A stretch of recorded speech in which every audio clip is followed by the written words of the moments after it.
नमस्कार दोस्तों, स्वागत है आपका study service online coaching academy में। मैं स्वाति और मेरे साथ आप जो है डेली प्रैक्टिस करते हैं टीजीटी कमीशंस के लिए अपने मॉक टेस्ट। तो आप भी अगर टीजीटी कमीशंस की तैयारी कर रहे हैं और डेली मॉक टेस्ट लगाना चाहते हैं तो आप हमारे चैनल को सब्सक्राइब कर सकते हैं। 2 दिन हमने प्रीवियस डे में जो है हमने डिस्कस किया था अपना ज्योग्राफी का मॉक टेस्ट। आज हम करेंगे अपना पॉलिटी का मॉक टेस्ट।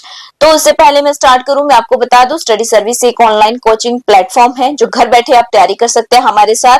और हमारे सभी बैच जो है वो इसकी एडमिशंस ओपन है, आप एडमिशंस ले सकते हैं। डेली आपकी क्लासेस रहती है लाइव के साथ साथ आपको रिकॉर्डिंग भी प्रोवाइड करवाई जाती है, ताकि अगर इन केस आप लाइव ना लगा सको तो आप जो है रिकॉर्डिंग फॉर्म में आराम से अपने कवर कर सको। चलिए, तो ज्यादा इंफॉर्मेशन के लिए उसमें आपने क्या करना है, आपने स्टडी सर्विस का ऑफिशियल नंबर जो है नोट कर लीजिए और उसी पे जो है आपने संपर्क करना है 7591046600। तो आज जो है आप मेरे साथ पॉलिटी का जो है नेक्स्ट मॉक टेस्ट जो है वो अटेम्प्ट करेंगे। इससे पहले हमने 5 मॉक टेस्ट कर लिए हुए हैं। आज 6th मॉक टेस्ट है हमारा पॉलिटी का। टॉपिक वेरी इंटरेस्टिंग है। टॉपिक जो पिछले 2-3 दिन में जो मैं आपके जो हमारे पेड स्टूडेंट है जिन्होंने एडमिशन ली है उनकी क्लास में जो करवाया है मैंने, उसी टॉपिक की जो है आपको यहाँ पे मॉक टेस्ट देखने को मिल रहा है। टॉपिक है मौलिक अधिकार यानी कि आपके फंडामेंटल राइट। तो संविधान के पार्ट 3 की जो अगर मैं बात करूं, संविधान के पार्ट यानी कि कॉन्स्टिट्यूशन का पार्ट 3 जो है वो फंडामेंटल राइट से बात करता है। फंडामेंटल राइट की बात करें तो हम आर्टिकल 12 से लेके 35 तक इनके बारे में डिटेल में पढ़ते हैं। यानी कि टोटली अगर हम देखें तो हमें पता है हमारे जो फंडामेंटल राइट है वो हमें क्यों चाहिए, क्योंकि किसी भी ह्यूमन बीइंग के एग्जिस्टेंस के लिए जो है यानी कि लाइफ को जीने के लिए जो है, जैसे आपको सोने का अधिकार, नींद का मतलब नींद का अधिकार, आपका खाने का अधिकार, आपको घूमने का अधिकार, या जो भी जितने भी राइट जो आपकी कह सकते हैं कि एक जीवन के लिए जो मूलभूत आवश्यकता होती है, तो वही कहीं ना कहीं हमारे मौलिक अधिकार है। अगर मौलिक अधिकार नहीं होंगे तो शायद हम अपनी लाइफ में जो है सरवाइव नहीं कर पाएंगे। जैसे एक घर को बनाने के लिए एक वृक्ष की जरूरत होती है, उसी तरह से ह्यूमन बीइंग को अच्छे से सरवाइव करने के लिए कुछ मौलिक अधिकारों की आवश्यकता होती है। और मौलिक अधिकार एक ऐसे अधिकार हैं कि आपको जो दिए गए हैं, और अगर आपके अधिकार को कोई वायलेट करता है यानी कि आपके अधिकार का हनन होता है या कोई छीन लेता है, आपको नहीं देता है, तो आप डायरेक्ट सुप्रीम कोर्ट जा सकते हैं उसके लिए। तो आप सबको इसके बारे में ऑलरेडी बहुत कुछ पता है, कहाँ से लिए गए हैं। अगर हम कहें तो हम इन्हें मैग्ना कार्टा ऑफ इंडिया भी कहते हैं। तो मैग्ना कार्टा क्या था? एक पेपर था, एक बॉन्ड था, जिसमें जो है अगर हम बात करें अपना मैग्ना कार्टा जो वर्ड हमने लिया था वो अगर हम बात करें तो थोड़ा सा हिस्ट्री में जाए तो 1215 के हम बात करते हैं, जिसमें हम देखते हैं कि यूरोप के अंदर एक राजा हुआ करता था जॉन। तो उस किंग वो जो था वो कहता था कि भाई मैं मैसेंजर ऑफ गॉड हूँ, जो मुझे गॉड ने कहा वो मैं आपको बता रहा हूँ। बहुत सारी चीजें अपने हिसाब से इंटरप्रेट करता था। तो लोगों को ये चीज पसंद नहीं आने लगी, क्योंकि वो ऐसे ऐसी चीजें बोल रहा था जो शायद बने ही नहीं थे, है ना, चीजें हो ही नहीं सकती थी। तो वो तो कहता था भाई मैं गॉड मैसेंजर हूँ, मुझे ऐसा बोला है गॉड ने और मैं आपको बता रहा हूँ। तो लोग बड़े दुखी थे, उन्होंने रिवेल कर दिया यानी कि उन्होंने विद्रोह कर दिया। जब विद्रोह कर दिया जाता है कि भाई हमें अपने अधिकार चाहिए, तो राजा जो है वो क्या करते हैं, एक मैग्ना कार्टा तैयार करते हैं, एक पेपर तैयार करते हैं, उसमें कुछ अधिकार लिख देते हैं। लेकिन अभी भी ऐसे बहुत सारे ऐसे अधिकार थे, जैसे महिलाओं को नहीं मिले अधिकार, है ना, महिला के अधिकार, वोट टू राइट नहीं था, राइट टू वोट नहीं था महिलाओं को, या फिर और भी नहीं थे। तो ये जो बॉन्ड लिखा गया था इसी को हम कहते हैं मैग्ना कार्टा। इसमें क्या थे? इसमें थे आपके अधिकार, राइट्स की बात थी। तो हमने भी जो है हम भी अपने अधिकारों को क्या बोल देते हैं? मैग्ना कार्टा ऑफ इंडिया हम बोल देते हैं। तो इस तरह से ये इसमें बहुत लंबी चौड़ी कहानी है, मैंने तो बिल्कुल शॉर्ट फॉर्म में करके आपको बता दी है। अगर क्लास आप मेरे साथ करते हैं तो आप देखेंगे उसमें मैंने पूरा डिटेल में आपको बता रखा है। अब हम बात करते हैं अपने मौलिक अधिकारों की। तो हमें जो फंडामेंटल राइट है पहले 7 हुआ करते थे, प्रेजेंट में जो है वो कितने हैं? प्रेजेंट की अगर हम बात करें तो प्रेजेंट में जो है वो 6 फंडामेंटल राइट है आपके, 14 से लेके 18। राइट टू इक्वालिटी है, समानता का अधिकार है, 19 से लेके 22 तक राइट टू फ्रीडम है, स्वतंत्रता का अधिकार है। 23 to 24 जो है वो आपका right to exploitation right to against exploitation है, यानी कि शोषण के विरुद्ध अधिकार है। फिर है 25 से लेकर के 28 तक, तो ये आप बात करता है फ्रीडम ऑफ रिलीजन। फिर है आपका 29 से 30 तक, तो 29 से 30 तक जो है वो है आपका कल्चरल एंड एजुकेशनल राइट, शैक्षणिक और सांस्कृतिक अधिकार। और फिर आता है एक आर्टिकल 32 जो है आपका कॉन्स्टिट्यूशनल रेमेडीज। तो इसमें से 31 गायब है, आप देख रहे हैं। तो 31 जो था वो राइट टू प्रॉपर्टी हुआ करता था कभी फंडामेंटल राइट, लेकिन अब वो फंडामेंटल राइट नहीं है। क्यों नहीं है? तो उसे हटा दिया गया। 44th कॉन्स्टिट्यूशनल अमेंडमेंट हुआ, 44वां संविधानिक संशोधन हुआ 1978 में, जिसमें आपकी राइट टू प्रॉपर्टी जो था, राइट टू प्रॉपर्टी संपत्ति का अधिकार जो था, इसको जो है हटा दिया गया, रिमूव कर दिया गया। और रिमूव किया गया इसको, अब जो है 300A में रखा गया। अब ये फंडामेंटल राइट ना होकर के अब ये क्या है? लीगल राइट है। क्या है? लीगल राइट है, कानूनी अधिकार है। चलिए, तो जो चीजें इंपॉर्टेंट थी, वेरी वेरी इंपॉर्टेंट था ये आपका संशोधन, इसलिए मैंने यहाँ पे ही बता दिया। अब क्वेश्चंस देख लेते हैं इस टॉपिक से रिलेटेड कौन कौन से, और जो भी इंपॉर्टेंट बीच में आएगा वो हम देखते रहेंगे। चलिए, क्वेश्चन क्या बोला जा रहा है? क्वेश्चन रिट से रिलेटेड है।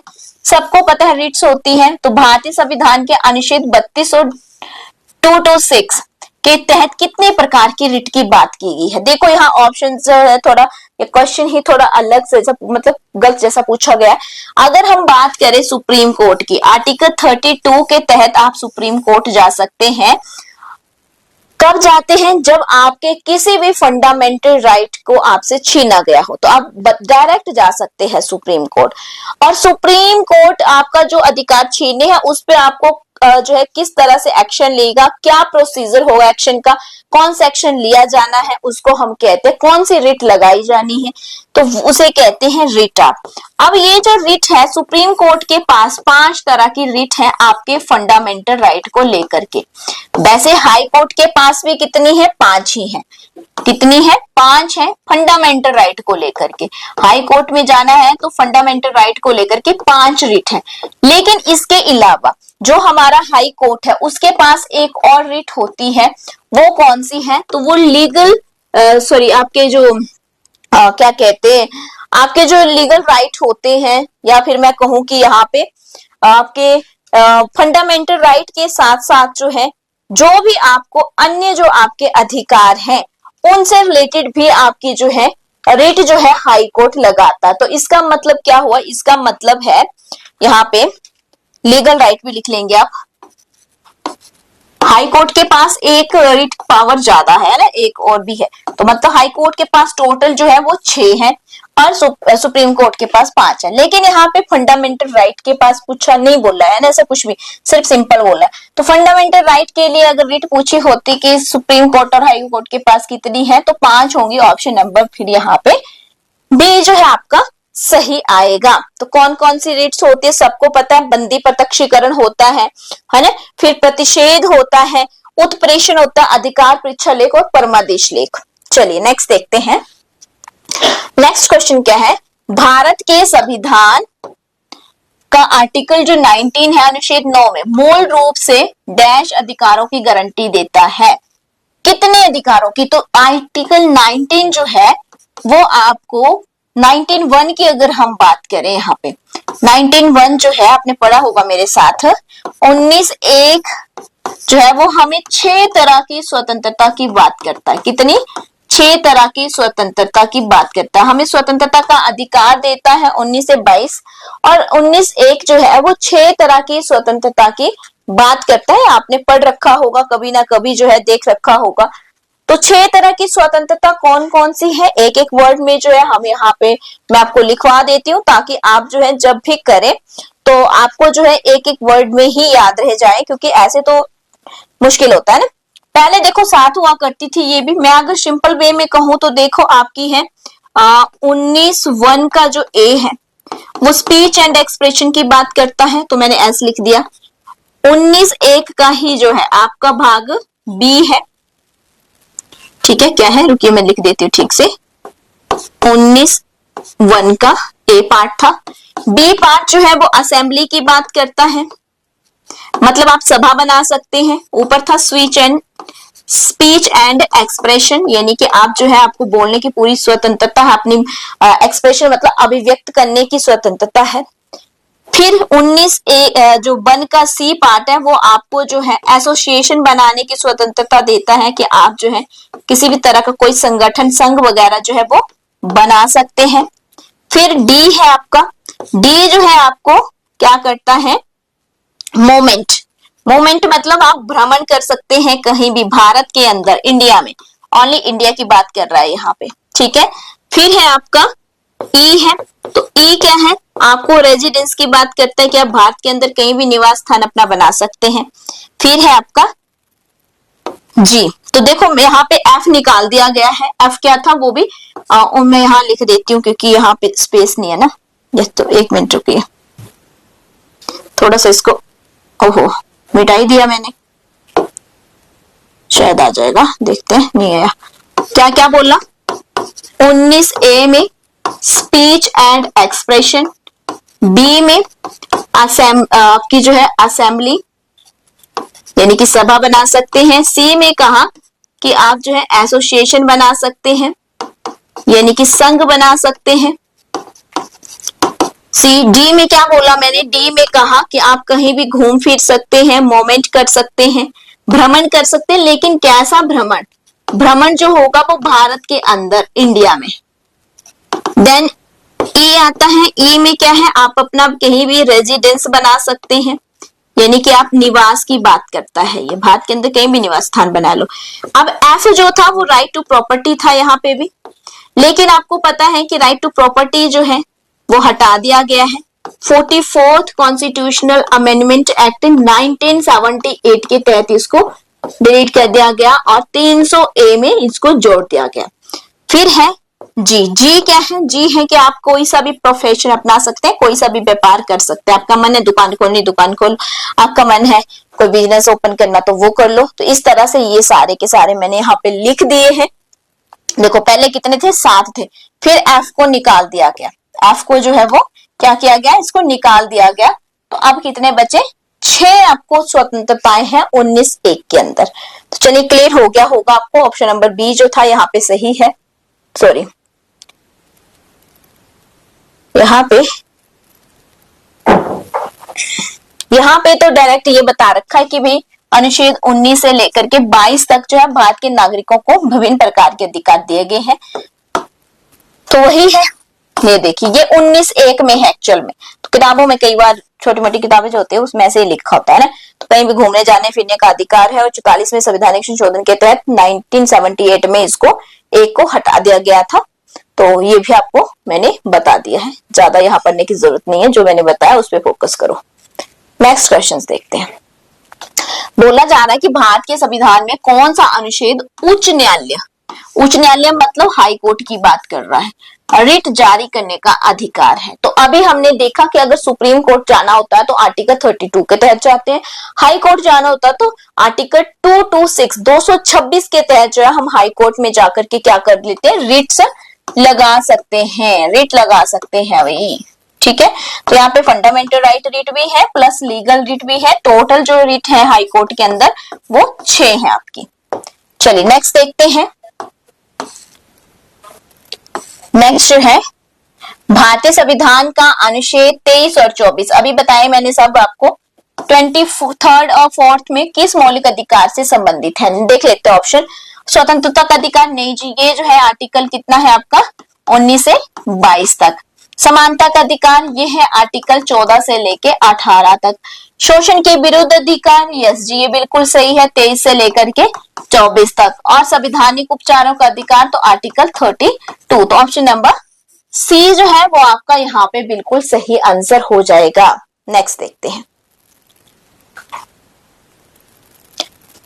नेक्स्ट क्या है आपका, नेक्स्ट है आपका भारतीय संविधान के किस अनुच्छेद में शोषण के विरुद्ध मौलिक अधिकार का प्रावधान है? तो शोषण के विरुद्ध का मतलब है अगेंस्ट एक्सप्लॉइटेशन, ठीक है, राइट टू अगेंस्ट एक्सप्लॉइटेशन। तो आपको पता है 23 से 24 आर्टिकल 23 से 24 ऑप्शन नंबर बी जो है वो सही है। पीछे जो क्वेश्चन था वो यही था, इसी से रिलेटेड था, ये अपोजिट में पूछ लिया। नेक्स्ट क्वेश्चन देखते हैं। बहुत इजी क्वेश्चंस हैं, अगर कॉन्सेप्ट आपको अच्छे से क्लियर है तो कोई नहीं रोक सकता क्वेश्चन करने से। भारत के संविधान में निम्नलिखित मौलिक अधिकारों में कौन सा बलात् श्रम के निषेध पर जोर देता है?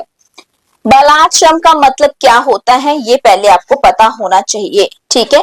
बलात् श्रम का मतलब जो है वो क्या है? बलात् श्रम का मतलब होता है कि आप किसी से काम करवा रहे हैं, आपने काम करवाया और पैसे जो देने थे करवाया, पैसे नहीं दिए, ठीक है। आपने काम करवा लिया लेकिन पैसे नहीं दिए, या फिर पैसे दिए लेकिन इतने कम दिए, पैसे दिए इतने कम दिए कि जीवन निर्वाह मुश्किल था, कि उसका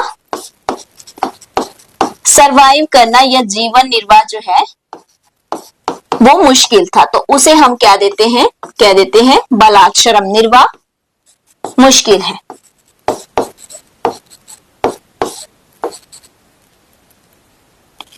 या फिर मैं कहूं मुश्किल की जगह आप ऐसे भी लिख दे सकते हैं, जीवन निर्वाह जो है ना हो, तो इसको हम कहते हैं बलात् श्रम। तो अब बताइए किसमें है ऐसा? दो शब्द का यूज किया, इंग्लिश में इसे कहते हैं फोर्स्ड लेबर, फोर्स्ड लेबर। तो दो शब्दों का प्रयोग किया गया है, आपको याद होगा मैंने क्लास में बताया था कि फोर्स लेबर होता है और क्या होता है साथ में? ट्रैफिक ह्यूमन होता है। तो ट्रैफिक ह्यूमन जो है वो किसमें बात की गई है? ट्रैफिक ह्यूमन की, और साथ में traffic human and force labour. Traffic human वो होता है कि इच्छा के विरुद्ध आप काम करवाएंगे किसी भी व्यक्ति से, महिलाओं से हो गया या बच्चों से हो गया, आप क्या करवाते हैं?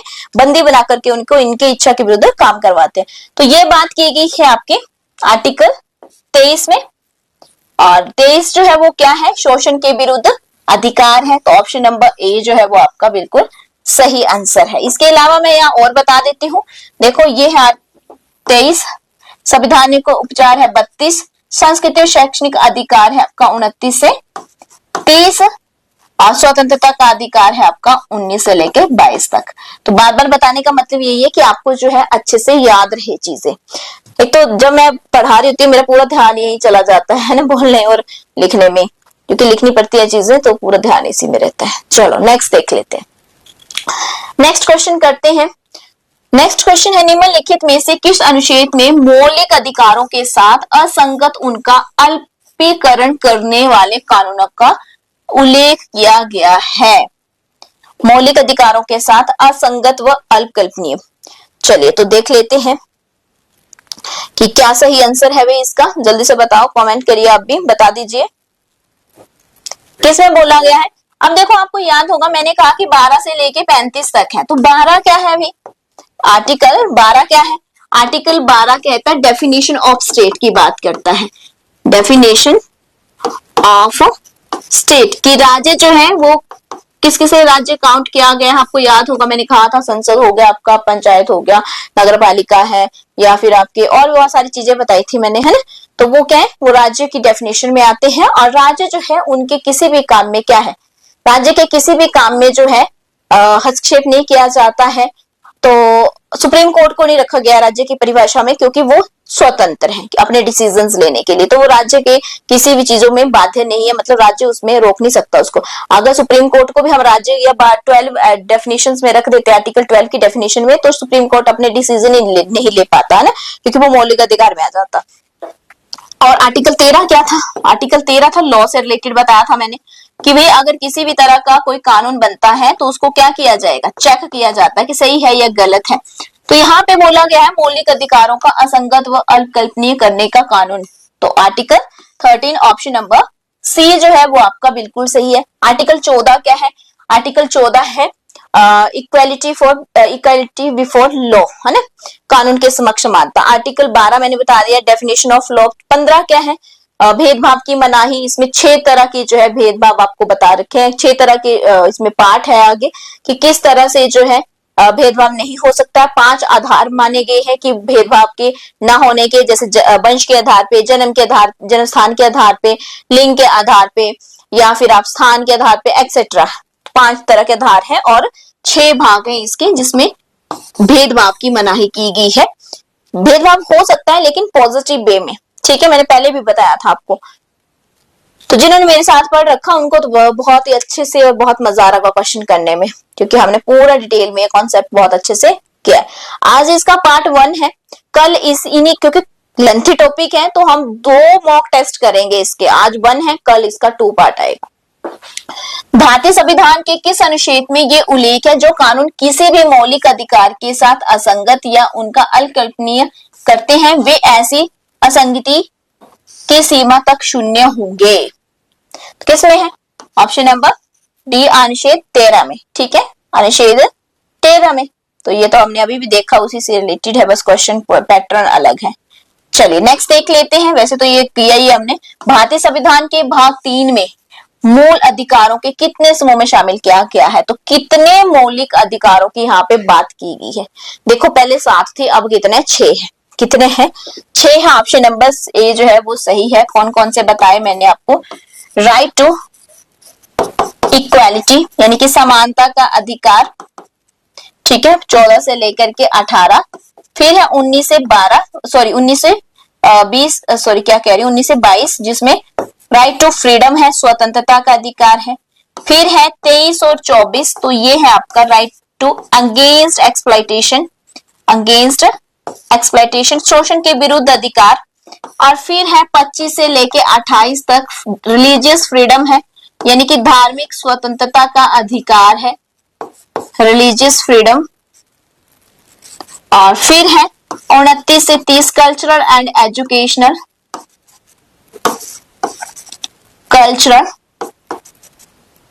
कल्चर स्पेलिंग गलत लिख दी मैंने ना, 1 मिनट रुकिए।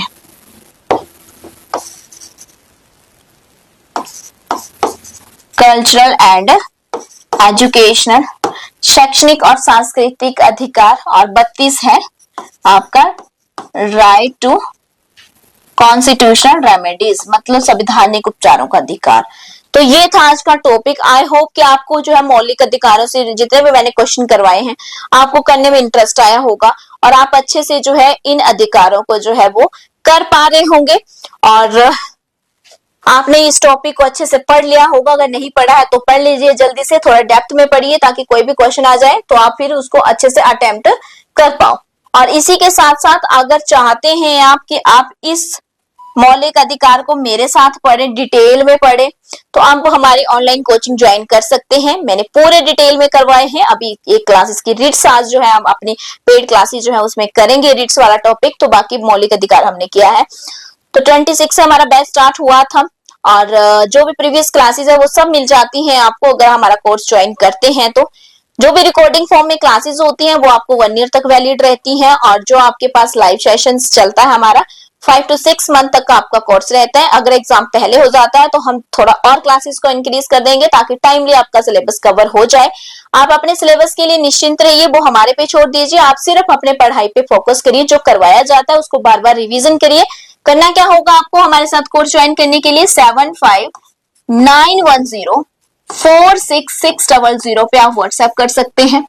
आप अपनी इंक्वायरी ले सकते हैं, आप जो है डेमो क्लास देख सकते हैं और अगर आपको समझ आ रहा है तो आप हमारे साथ जो है कोर्स को ज्वाइन कर सकते हैं। तो आज के सेशन को जो है हम यहीं पे एंड करते हैं, मिलेंगे अगले सेशन में। Thank you so much.